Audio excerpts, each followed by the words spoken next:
Hi friends, இப்போ பார்த்தீங்கன்னா பிஎஸ்எல்லோடைய final match Multan சுல்தானுக்கும் Islamabad யுனைடெடுக்கும்.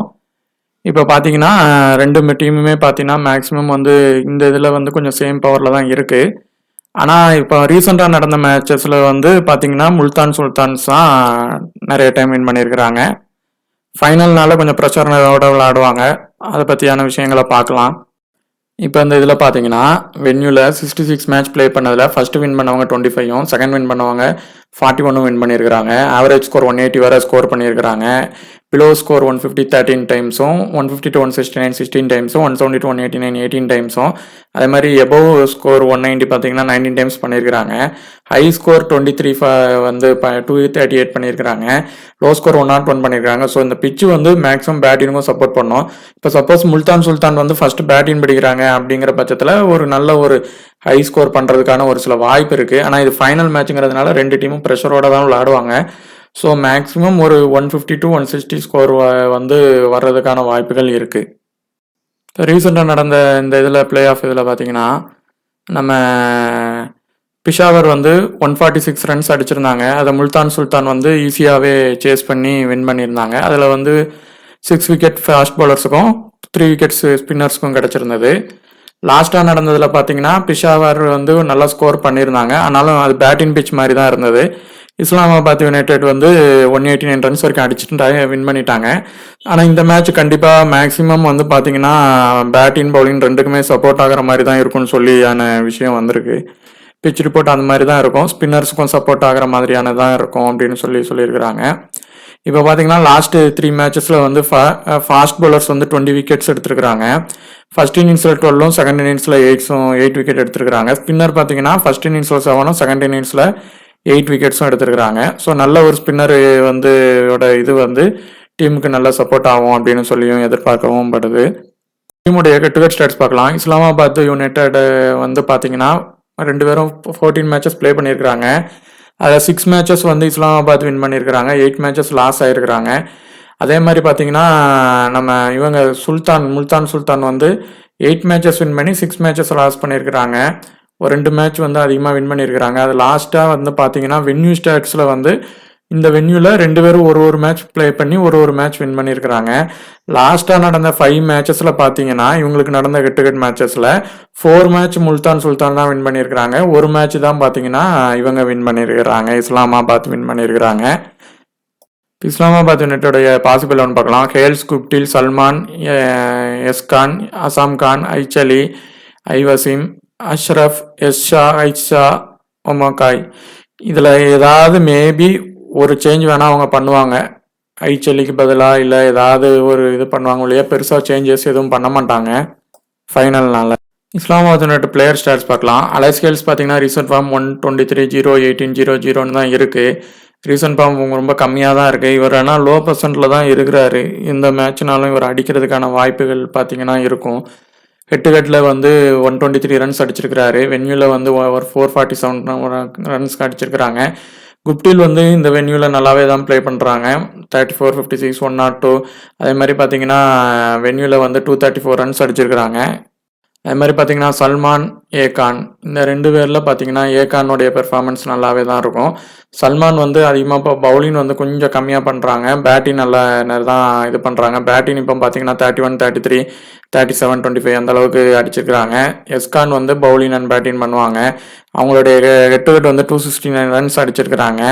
ஆனால் அவங்க வந்து வெறும் 14 தான் ஆவரேஜ் இருக்குது. அதனால் எஸ்கான் வந்து ஒரு மஸ்ட் பிக்கில் தான் இந்த மேட்ச் அநேகமாக வருவாங்க. சிவிசி பெர்சன்டேஜ் அதுக்கப்புறம் நம்ம பார்த்தா இன்னும் தெரிய வரும். ஒரு ஸ்மால் லீக் டீம்லலாம் வந்து நம்ம எஸ்கானை வந்து மஸ்ட் பிக் மாதிரி தான் நம்ம எடுத்துகிட்டு போகணும். அவர் வந்து பேட்டிங் பவுலிங் ரெண்டுலையுமே பெர்ஃபார்மன்ஸ் பண்ணுறதுக்கான வாய்ப்புகள் இருக்குது. பார்த்தீங்கன்னா ஐவசிம், அஷ்ரஃப். ஐவசிம் வந்து இந்த கிரவுண்டில் நல்லா பண்ணியிருக்கிறாங்க. 396 ரன் அடிச்சிருக்கிறாங்க. 21 விக்கெட்ஸ் எடுத்திருக்கிறாங்க. 159 ரன்ஸ் வந்து வெட்டுகளில் அடிச்சிருக்கிறாங்க. அதனால தான் இந்த வென்யூவில் வந்து 59 4+3 விக்கெட்டு அந்த மாதிரி எடுத்துக்கிட்டே இருக்கிறாங்க. ஸோ இந்த மேட்ச் அவங்க நல்லா பெர்ஃபார்மன்ஸ் பண்ணுறதுக்கான ஒரு வாய்ப்புகள் கூட இருக்கலாம். அஷ்ரஃப் வந்து பார்த்தீங்கன்னா பேட்டிங் வந்து கம்மியாக தான் அவருக்கு சான்ஸ் கிடைக்குது. பவுலிங்கில் விக்கெட் அவர் பெர்ஃபார்மன்ஸ் பண்ணுறதை பொறுத்து தான் அவர் ட்ரீம் டீம் வர்றாரு. 2 விக்கெட் 1 விக்கெட் அப்படின்ட்டு. அசாம் கான் வந்து நல்ல ஒரு ஹிட்டர் தான். அவர் வந்து பார்த்தீங்கன்னா டாப் ஆர்டர் ஃபெயில் ஆகிற பட்சத்தில் அவர் கொஞ்சம் பெர்ஃபார்மன்ஸ் பண்ணிடுவார். வென்யூவில் 522 ரன்ஸ் அடிச்சிருக்கிறாரு. ஹெட் டு ஹெட் தான் பார்த்தீங்கன்னா ரொம்ப கம்மியாக இருக்குது. ஆனால் ஐச்சலி ஹெட் டு ஹெட்டில் வந்து ஒரு 154 ரன்ஸ் அடிச்சிருக்கிறாங்க. ஆனால் பார்த்தீங்கன்னா அவங்களுடைய பிளேயருடைய ஆப்பர்ச்சுனிட்டி அவருக்கு வந்து அதிகமாக கிடைக்காது. அதுதான் ஒரு விஷயம். செகண்ட் பேட்டிங் பண்ணி இவங்க வின் பண்ணாலுமே அவங்களான அந்த இது கிடைக்கிறதுக்கு முன்னாடி மற்றவங்களே அடிச்சிருவாங்க.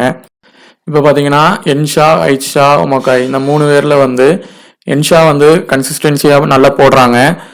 17 விக்கெட்ஸும் வென்யூவில் எடுத்துருக்குறாங்க. 3 விக்கெட், 2 விக்கெட், 1 விக்கெட்டுன்னு. அந்த ஐஷா வந்து நல்லா தான் பவுலிங் பண்ணுவாங்க. ஆனால் இந்த இப்போ கொஞ்சம் இதாக ரீசன்ட் ஃபார்மாக 0 விக்கெட், 1 விக்கெட் அந்த மாதிரி தான் எடுக்கிறாங்க. இதனால அவங்கள ட்ரீம் டீம் வர முடியல. மேக்ஸிமம் லோ பர்சன்டில் தான் இருப்பாங்க. சப்போஸ் இவங்க வந்து பெர்ஃபார்மன்ஸ் பண்ணாங்கன்னா அதிகமாக பெர்ஃபார்மன்ஸ் சிவிசி அளவுக்கு பண்ணிடுவாங்க. உமாக்காய் வந்து பார்த்தீங்கன்னா 1 விக்கெட், 1 விக்கெட் அந்த மாதிரி தான் எடுத்துகிட்டு இருக்கிறாங்க. அதனால இவங்க வந்து கொஞ்சம் வந்து டவுட்டு தான். மேக்ஸிமம் இவங்க 2 பேருமே லோ பர்சன்டில் தான் இருப்பாங்க. அப்படிங்கிற பட்சத்தில் ஒருத்தரை நம்ம எடுத்துகிட்டு போனாலே போதும். முல்தான் சுல்தானுடைய பாசிபிள் 11 பார்க்கலாம். ரிஸ்வான், ஒய்கான், சார்லஸ், யூகான், அயகமத், Khushdil Shah, Chris Jordan, David Willey, Usama Mir, Afridi, Mohammad Ali. இதில் இவங்க யாராவது சேஞ்ச் பண்ணால் மேபி உண்டு. இந்த குஷ்தில் ஷாக்கு பதிலாக வேறு யாரையாவது எடுக்கலாம் மேபி. ஆனால் மேக்ஸிமம் மாற்ற மாட்டாங்க. ஃபைனலுக்கு இவங்க வந்து நல்ல ப்ராக்டிஸ் எல்லாமே இந்த டீம் வச்சு தான் பண்ணியிருப்பாங்க. அதனால் அவங்க அதிகமாக மாற்றுறதுக்கான வாய்ப்புகள் இருக்காது. அப்புறம் பார்த்தீங்கன்னா இவங்களுடைய பிளேயர் ஸ்டாட்ஸ் பார்க்கலாம். ரிஸ்வான் பார்த்தீங்கன்னா லாஸ்ட் மேட்ச் பெர்ஃபார்ம் பண்ணலை. ஸோ இந்த மேட்ச் இவர் பண்ணுறதுக்கான வாய்ப்புகள் இருக்குது. வென்யூவில் பார்த்தீங்கன்னா 683 ரன்ஸ் அடித்து 52க்கு மேலே ஆவரேஜ் வச்சுருக்காங்க. கட்டும் பார்த்தீங்கன்னா 40க்கு மேலே ஆவரேஜ் வச்சுருக்காங்க. ஒய்கான் வந்து இப்போ லாஸ்ட் இதில் அவர் தான் வந்து நல்ல வரைக்கும் பெர்ஃபார்மன்ஸ் பண்ணியிருந்தார். இப்போ பார்த்தீங்கன்னா 54, 12, 33, 43ன்னு அடிக்கிறாங்க. சார்லஸ் அப்புறம் யூகான், சார்லஸ் இல்லைன்னா யூகான் 2 பேரில் யாராவது ஒருத்தங்க மாறி மாறி பெர்ஃபார்மன்ஸ் பண்ணுறாங்க. யூகான் வந்து ரீசெண்டாக வந்து அதிகமாக நல்ல மேட்ச் பண்ணியிருந்தார். 100, 106, 96ன்னு 2 மேட்ச் சரியாக பண்ணலை. ஸோ இவர் கூட இன்றைக்கி கொஞ்சம் நல்லா பெர்ஃபார்மன்ஸ் பண்ண வாய்ப்பு இருக்குது. கெட்டு பார்த்தீங்கன்னா 100 ரன்னுக்கு மேலே அடிச்சிருக்கிறாங்க. ஆவரேஜ் இருக்குது, 50க்கு மேலே இருக்குது. வென்யூவும் பார்த்தீங்கன்னா உங்களுக்கு வந்து 244 ரன்ஸ் அடிச்சிருக்கிறாங்க. 100 வரைக்கும் ஆவரேஜும் வச்சுருக்கிறாங்க. இவங்களோட ஆவரேஜ் பார்த்தீங்கன்னா இவங்களுடைய பேட்டிங் இதுவும் பார்த்தீங்கன்னா நல்லாவே ஹெவியாக ஸ்ட்ரைக் பண்ணிகிட்டே இருப்பாங்க. ஸோ இவங்க ஒரு நல்ல ஒரு SLGL 2க்குமே நல்ல ஒரு பிக்கு தான். அப்புறம் அகமது, அப்புறம் குஸ்தில் ஷா. அகமது வந்து அவங்க பேட்டிங் ஆப்பர்ச்சுனிட்டி கிடைக்கிறத பொறுத்து தான் அவங்க பெர்ஃபார்ம் பண்ணுவாங்க. கிரவுண்டில் 445 ரன்ஸ் அடிச்சிருக்காங்க. கெட்டு பார்த்தீங்கன்னா கம்மி தான். காரணம் என்னென்னா அவங்க வந்து நிறைய மேட்ச் பேட்டிங் பண்ணியிருக்கதே பார்த்தீங்கன்னா அவங்களுக்கு சான்ஸ் கிடச்சிருக்கிறாரு. அதே மாதிரி பார்த்தீங்கன்னா குஸ்தில் ஷா வந்து பவுலிங் பெரிய அளவுக்கு பண்ணுறதில்ல. அவங்களுடைய விக்கெட்டும் பார்த்தீங்கன்னா 1 விக்கெட் எடுக்கிறாங்க. பேட்டினுக்கும் ஆப்பர்ச்சுனிட்டி கிடைக்காத பட்சத்தில் அவங்களால இந்த ட்ரீம் டீமுக்குள்ளே வர முடியல. இந்த 2 பேரில் யாராவது அகமத் வேணால் நம்ம வந்து ஒரு ஜிஎலுக்கு வந்து ரிஸ்காக எடுக்கலாம். அப்புறம் பார்த்தீங்கன்னா கிறிஸ் ஜார்டன், டேவிட் வில்லி இந்த 2 பேருமே நல்ல இவங்க டீமுக்கு கன்சிஸ்டிவாக பவுலிங் பண்ணிக்கிட்டே தான் இருக்கிறாங்க. ஸோ நம்ம இந்த மேட்ச்சில் வந்து இவங்க இப்போ முல்தான் ஜெயிக்கிற பட்சத்தில் இவங்க 2 பேரையுமே கூட நம்ம எடுத்துகிட்டே போகலாம். இவங்க 2 பேரும் மேக்ஸிமம் சேம் பெர்சன்டேஜுக்குள்ளே தான் இருப்பாங்க. ஸோ இவங்க 2 பேரையுமே எடுக்கலாம். யாராவது ஒருத்தங்க கூட நல்ல பெர்ஃபார்மன்ஸ் பண்ணியிருந்தாங்க. லாஸ்ட் மேட்ச் வந்து 2 பேருமே பெர்ஃபார்மன்ஸ் பண்ணியிருந்தாங்க. உசாமா மிர், அப்புறம் அஃப்ரீடி, எம்எலி இவங்க 3 பேருமே தான் இவங்க டீமோட அதிகமான பவரு. இப்போ செகண்ட் பவுலிங் போடுறாங்கன்னா நம்ம உசாமா மிரை வந்து டீமுக்குள்ளே வந்து பெரிய அளவுக்கு நம்ம கொண்டு போகலாம், சிவிசி அளவுக்கு. அதே மாதிரி ஃபர்ஸ்ட் பவுலிங்லேயும் அவங்க நல்லா பண்ணிடுறாங்க. அந்த பிச்சுக்கு தக்கனா நல்லா போடுறாங்க. அஃப்ரீடி இல்லைனா எம்எல்இ இந்த 2 பேரில் யாராவது ஒருத்தங்களை எடுக்கலாம். ஆனால் எம்எல்இ பார்த்தீங்கன்னா 3 விக்கெட், 5 விக்கெட், 2 விக்கெட்னு இந்த இதில் நிறைய டைம் எடுத்திருந்தாங்க. ஸோ இந்த 2 பேருமே நம்ம வந்து எந்த பெர்சன்டேஜில் வராங்க, கிரெடிட்ஸில் வராங்கன்னு பார்த்து அதுக்கு தக்கன நம்ம எடுத்துகிட்டு இந்த 2 பேரில் நம்ம கொண்டு போகலாம்.